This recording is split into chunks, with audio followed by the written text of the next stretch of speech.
Telangana CM Revanth Reddy మాట్లాడుతున్నారు, live లో చూద్దాం. ఈ విధంగా విద్యార్థులు లేవనెత్తుతున్నారు. ఇందులో కొంత విషయం ఉన్నది, మీరు ఆలోచన చేయండి. అంటే తక్షణం పబ్లిక్ సర్వీస్ కమిషన్ కూడా గ్రూప్ 2 పరీక్షల్ని గ్రూప్ 3 పరీక్షలతో పాటు నవంబర్ అండ్ డిసెంబర్లో నిర్వహించడానికి ముందుకొచ్చింది. నేను ఎందుకు ఇవన్నీ మీతో పంచుకుంటున్నా అంటే, ఇవాళ ఈ ఎగ్జామ్స్కి అంతా ప్రిపేర్ అవుతున్నదంతా మీ సహచరులు, మీ ఏజ్ గ్రూప్, లేకపోతే మీ బంధువులో, మీ ఫ్రెండ్సో, మీతో పాటు సేమ్ స్కూలో కాలేజీలో చదువుకున్నారు. ఈ ప్రభుత్వానికి మొదటి ప్రాధాన్యత నిరుద్యోగ సమస్యను పరిష్కరించడము. నిరుద్యోగ సమస్యను పరిష్కరించాలంటే ప్రభుత్వం మీద వాళ్ళకు విశ్వాసం, నమ్మకం ఉండాలి.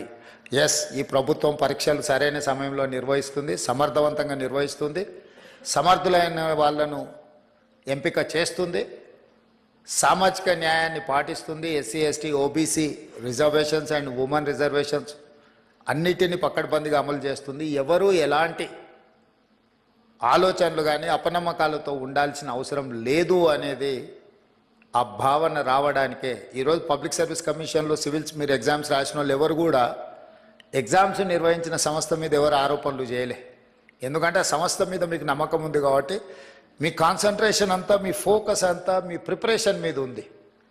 కానీ దురదృష్టవశాత్తు తెలంగాణలో గత 10 సంవత్సరాలలో ప్రతిసారి విద్యార్థులు పరీక్షలకు ప్రిపేర్ అయ్యేదానికంటే నిర్వహిస్తున్న సమస్య మీద కొట్లాడడానికి, ప్రభుత్వం మీద ఆరోపణలు చేయడానికే చాలా సమయం వాళ్ళది అందులో పోతుంది.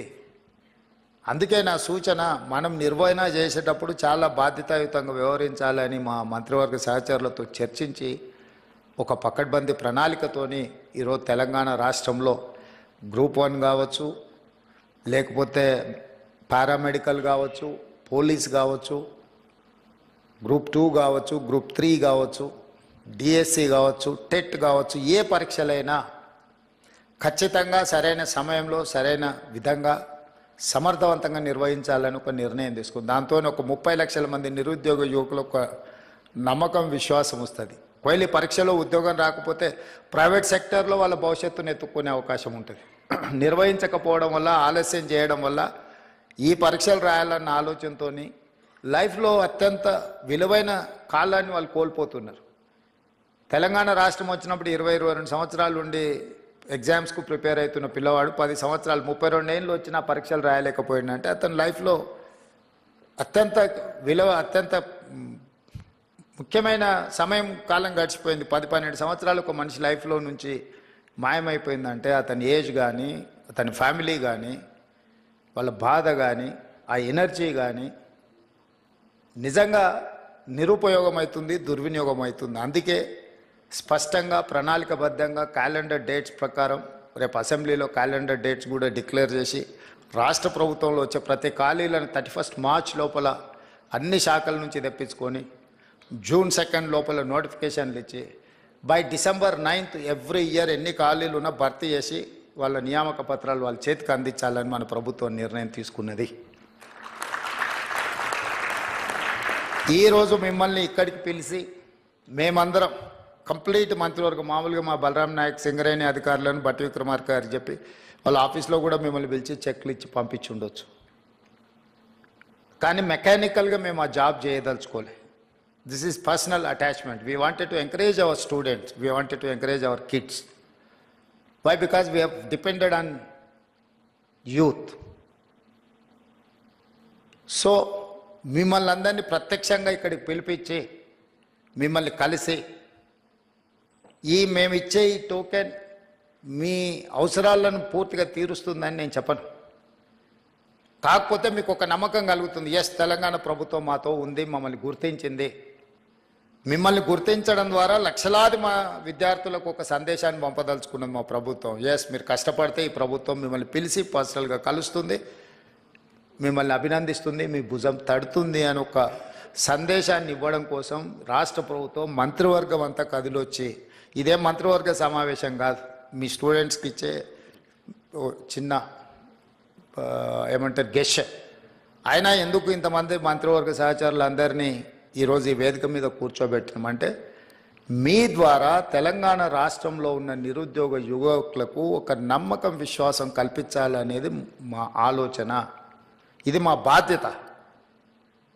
మా బాధ్యత నెరవేర్చుతున్నాము అని నెరవేర్చడమే కాదు, నెరవేర్చినట్టు కనిపించాల్సిన బాధ్యత కూడా ప్రభుత్వాల మీద ఉంటుంది. అందుకే ఈరోజు మిమ్మల్ని అందరినీ ఇక్కడికి పిలిచి సింగరేణి సంస్థ ద్వారా మీ చదువులకి అంతో ఇంతో సహాయం అవుతుంది. ఇందులో చాలామంది డబ్బులు అవసరం లేని వాళ్ళు కూడా ఉండొచ్చు.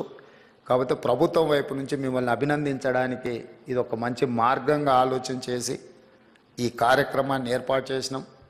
తప్పకుండా ఇక్కడికి వచ్చిన 41 మంది విద్యార్థులు అందరికందరూ సెలెక్ట్ అయ్యి మళ్ళీ టాప్ ర్యాంక్ తీసుకొని తెలంగాణ స్టేట్కే, తెలంగాణ ప్రజలకే, మన వాళ్ళకే సేవ చేయడానికి ఇక్కడ సర్వీస్లో జాయిన్ అవుతారని ఆశిస్తూ కష్టపడండి. మీరందరు సిస్టంలో ఉంటే మన వాళ్ళు ఎంతసేపు నా స్టేట్ లెవెల్ ఎగ్జామ్స్కే ప్రిపేర్ అయ్యేది. మన మైండ్ సెట్లో అది ఒక మెంటల్ బ్లాక్ ఉంది మన స్టూడెంట్స్కి. మీరు బీహార్ రాష్ట్రాన్ని తీసుకోండి, రాజస్థాన్ తీసుకోండి, ఆల్ ఓవర్ ఇండియాలో సివిల్ సర్వీసెస్లో వాళ్ళు ఉన్నంతమంది ఆఫీసర్లు ఎవరు ఉండరు. మరి మోస్ట్ బ్యాక్వర్డ్ స్టేట్ అంటారు బీహార్. మోస్ట్ బ్యాక్వర్డ్ స్టేట్ నుంచి ఇంతమంది ఐఏఎస్లు, ఐపీఎస్లు, ఐఎఫ్ఎస్లు, అదర్ పబ్లిక్ సర్వీస్ కమిషన్ నుంచి వచ్చే పెద్ద పెద్ద ఉద్యోగాలలో ఎందుకు సెలెక్ట్ అవుతున్నారంటే వాళ్ళంతా ఫోకస్ పెట్టి జాతీయ స్థాయిలో ఉండే ప్రతి అవకాశాన్ని అందుకోవాలని వాళ్ళు ప్రయత్నం చేస్తున్నారు. బ్యాంకింగ్ సిస్టమ్ కూడా చూడండి, రైల్వే రిక్రూట్మెంట్ బోర్డులో చూడండి వాళ్ళ పర్సంటేజ్ ఎంత ఉంటుందో. వెనుకబడిన అని చర్చ జరుగుతున్న బీహార్ నుంచే అంతమంది సెలెక్ట్ అవుతుంటే అభివృద్ధిలో ముందు భాగాన ఉండి హైదరాబాదు నగరం ఉన్న తెలంగాణ వాళ్ళకంటే ముందు భాగాన ఉండడానికి అవకాశం ఉంది. కాకపోతే అవకాశాలను అందిపుచ్చుకొని మనం ఫోకస్డ్గా ఎగ్జామ్స్కు ప్రిపేర్ అయితే సాధించవచ్చు. మీరందరూ ఆ సర్వీస్లలో ఉంటే తెలంగాణకి ఎక్కడున్నా కూడా సహాయం చేయడానికి ఉపయోగపడతారు. ఈ రాష్ట్రానికి అవసరమైన నిధుల కోసం కేంద్ర ప్రభుత్వాలతో, ఇతర రాష్ట్రాలతో సంప్రదింపులు జరిపే ముందు, ఏదైనా నివేదికలు ఇచ్చే ముందు మీలాంటి వాళ్ళు దేశంలో నలుమూలల ఐఏఎస్ అధికారులుగాను, ఐపీఎస్ అధికారులను, ఇతర ఉన్నత అధికారులుగా ఉంటే మన రాష్ట్రానికి మనం చాలా చేయడానికి అవకాశం ఉంటుంది. మీ భవిష్యత్తే కాదు, మీ గెలుపులో రాష్ట్ర భవిష్యత్తు కూడా ఉన్నది. మీరందరూ సెలెక్ట్ కావాలని మనస్ఫూర్తిగా మిమ్మల్ని అభినందిస్తూ ఇంత మంచి కార్యక్రమాన్ని ఏర్పాటు చేసిన సింగరేణి సంస్థలకు, ఈ కార్యక్రమంలో పాల్గొన్న మా మంత్రివర్గ సహచరులకు, పార్లమెంట్ సభ్యులకు, శాసన మండలి సభ్యులకు, ముఖ్యంగా సింగరేణి ప్రాంత శాసనసభ్యులు అందరికీ, మా చీఫ్ సెక్రటరీ గారికి, మా అధికారులందరికీ కూడా మనస్ఫూర్తిగా అభినందనలు, ధన్యవాదాలు తెలియజేస్తూ సెలవు తీసుకుంటున్నాం మిత్రులారా. Thank you sir. మీకు మా సంస్థ తరఫున ప్రత్యేక కృతజ్ఞతలని తెలియజేస్తున్నాం సార్. చక్కని స్ఫూర్తిదాయకమైన సందేశం ఇచ్చిన మీకు మీ అందరి తరఫున మరియు మనందరి తరఫున ధన్యవాదాలు తెలియజేస్తూ ఇప్పుడు ఈ పథకాన్ని ఆవిష్కరించవలసిందిగా ముఖ్యమంత్రి వర్యుల్ని మరియు ఉప ముఖ్యమంత్రి వర్యులను మరియు మంత్రివర్యులను ఆహ్వానిస్తున్నాను సార్.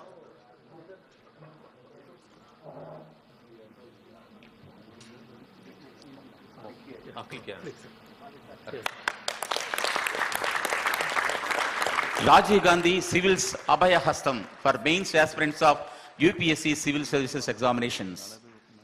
ఈ కార్యక్రమంలో పాల్గొన్న మీకు ధన్యవాదాలు సార్. ఈ సందర్భంగా ఈ కార్యక్రమాన్ని నెక్స్ట్ అంటే తర్వాత సివిల్స్గా అపేర్ అయ్యేటువంటి వారికి ఈ పథకం వర్తింపజేస్తూ మా సింగరేణి సంస్థ తీసుకున్న ఈ నిర్ణయాన్ని మీరు ఆహ్వానించి ఈ కార్యక్రమంలో మీరు పాల్గొన్నందుకు ధన్యవాదాలు తెలుపుతూ, ఇప్పటికే సివిల్స్లో పరీక్షలు పాస్ అయ్యి ఈ కార్యక్రమంలో 41 మంది ఆల్రెడీ ఎన్నికైన విద్యార్థులు కూడా ఉన్నారని మా అధికారులు చెప్తున్నారు. వాళ్ళకు మరొకసారి మనస్ఫూర్తిగా తెలంగాణ రాష్ట్ర ప్రభుత్వం నుంచి అభినందన తెలియజేస్తున్నారు. వీరంతా తెలంగాణ బిడ్డలు సార్.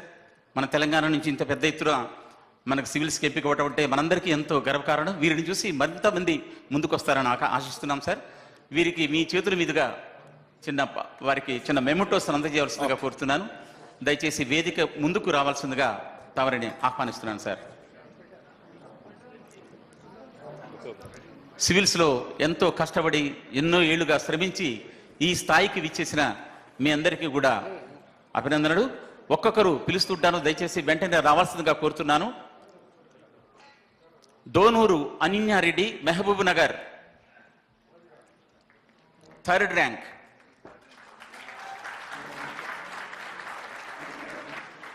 నందల సాయి కిరణ్,